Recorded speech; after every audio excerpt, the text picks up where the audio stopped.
ganjaran apa yang diperoleh orang yang berpuasa? Oh, ganjarannya besar. Dikatakan oleh Nabi SAW, kullu amal ibni Adam lahu. Setiap amalan Adam itu lahu. Ini dalam hadis kursi. Dalam hadis kursi, Allah SWT mengatakan setiap anak Adam itu, setiap amalan anak Adam untuknya illa shaum wa ana ajzi bih. Kecuali puasa yang aku akan membalasnya. Dikhususkan oleh Allah puasa itu untuk Allah SWT.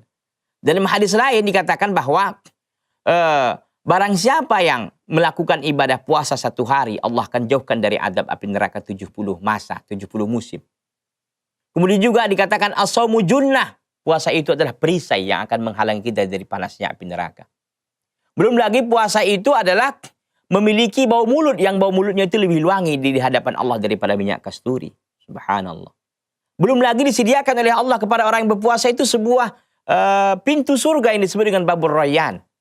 Yadkhulu ilaihi as-shaimun. Bab rayyan yang semua orang puasa akan masuk ke situ. Subhanallah. Jadi udah disediakan pintu kok. Kenapa kita tidak semangat untuk melaksanakan ibadah puasa? Ya. Jadi sebenarnya ini bukan hanya puasa wajib. Kalau wajib ya udah memang wajib kan. Puasa-puasa di luar Ramadan kan banyak lagi sebenarnya. Ini tapi intinya bahwa kita berpuasa, ya kita semangat untuk mengadakan ibadah puasa ini, ya pahalanya sangat besar dan ganjarannya luar biasa. Sebagaimana dijelaskan oleh hadis-hadis dan juga ayat dalam Al-Quran. Jadi luar biasa pahala apa? Pahala orang yang melaksanakan ibadah puasa. Untuk sebagai sarana kita menjadi orang yang bertakwa. Sebagaimana dalam Al-Quran kan, la'allakum tattaqun. Dengan puasa kita bisa menjadi orang yang bertakwa kepada Allah Subhanahu wa ta'ala.